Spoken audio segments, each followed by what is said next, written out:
Ciao a tutti e un benvenuto da Pisa.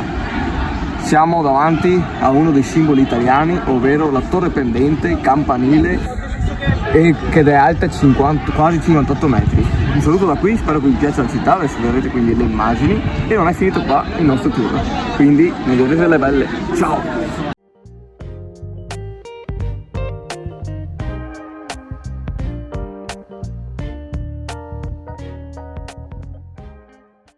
Il bello è vedere tutta la gente in posa per farsi la foto.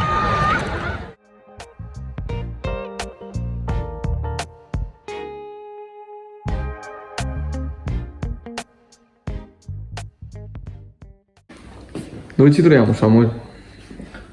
Adesso siamo arrivati in stanza, precisamente a Lucca, che sarà la tappa di domani, e quindi questo è il nostro rifugio per la notte, quindi molto più confortevole degli altri. Adesso facciamo un tour panoramico. Va bene.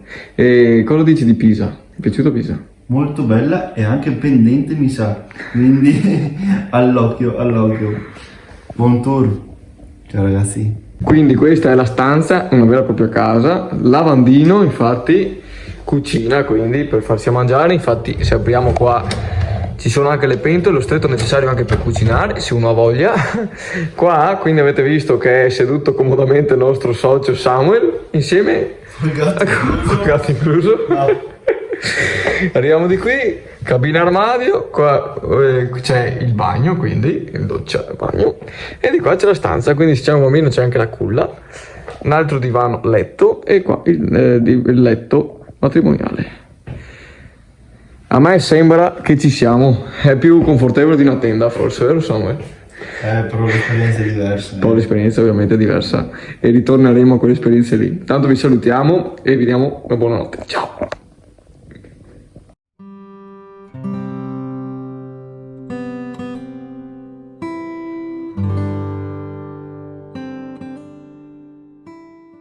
Primi minuti di passeggio e ci siamo trovati all'interno del Palazzo Ducale.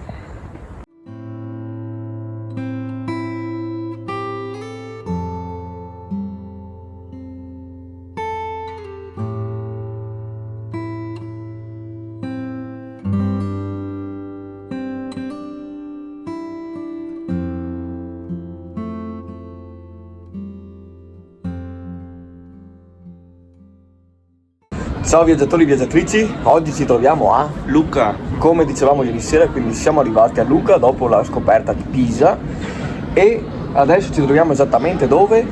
Nella chiesa di San Michele in Foro. E adesso andiamo a vedere anche il suo interno, che speriamo che sia anche bello.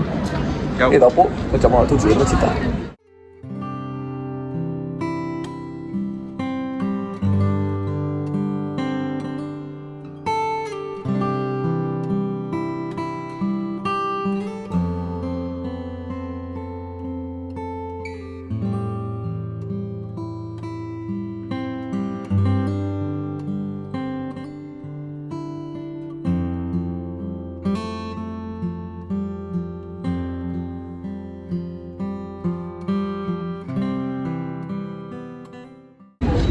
Prima impressione di Lucca?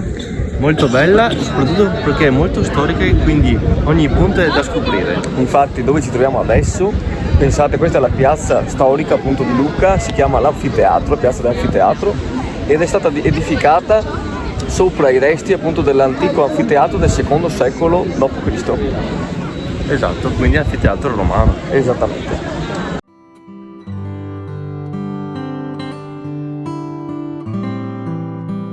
Via delle Trombe. Quelle che suonano.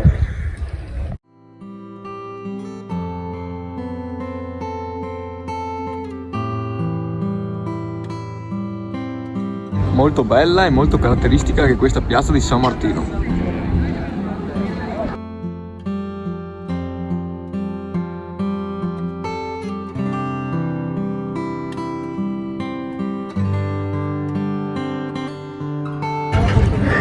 Sì, Samuel.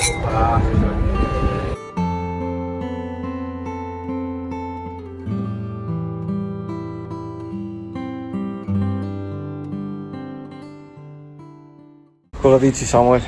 Come ti sei trovato a Lucca? Bene, e adesso facciamo un'altra tappa perché la giornata non è ancora finita. Non siamo ancora stanchi, quindi abbiamo pensato di non finirla qui a Lucca. Beh, un po' dai.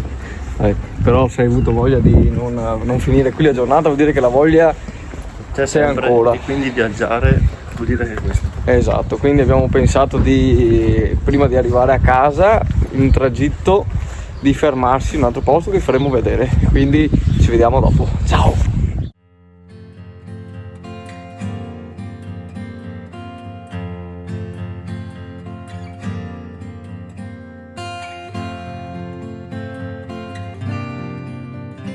A distanza, non so se vedete, c'è un Pinocchio enorme.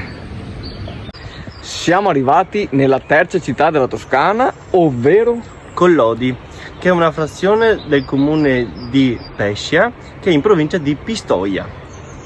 qua però tira la salita. Esatto, abbiamo appena fatto una salita che andremo a vedere il borgo qui sopra, quindi vedete le prossime immagini. Esatto, forse era meglio mangiare un po' meno, però eravamo abituati a fare i rifugi, adesso facciamo fatica a fare questi borghi, ma questa è un'altra storia. Esatto. Però dai, questo dovete sapere che qui è famosa per Pinocchio, quindi ne vedrete della bella anche qui.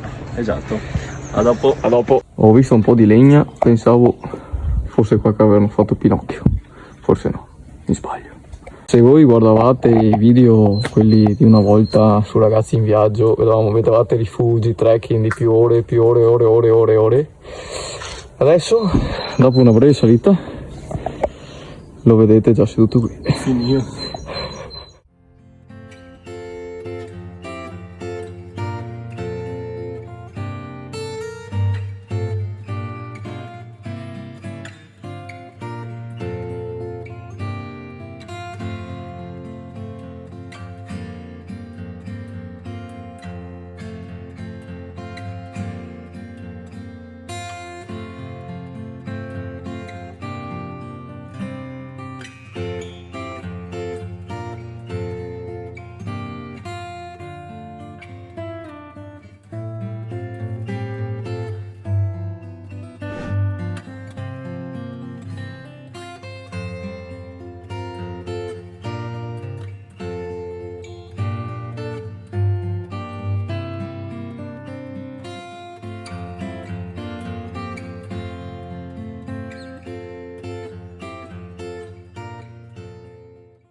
Ciao Collodi, ciao Pinocchio. Ha detto la bugia perché il naso è lungo. Siamo ritornati dal nostro tour toscano, quindi avete visto che siamo stati a Pisa, poi a Lucca e oggi come ritorno a Collodi, il paese di Pinocchio. Come è andato in questo weekend, Samuel?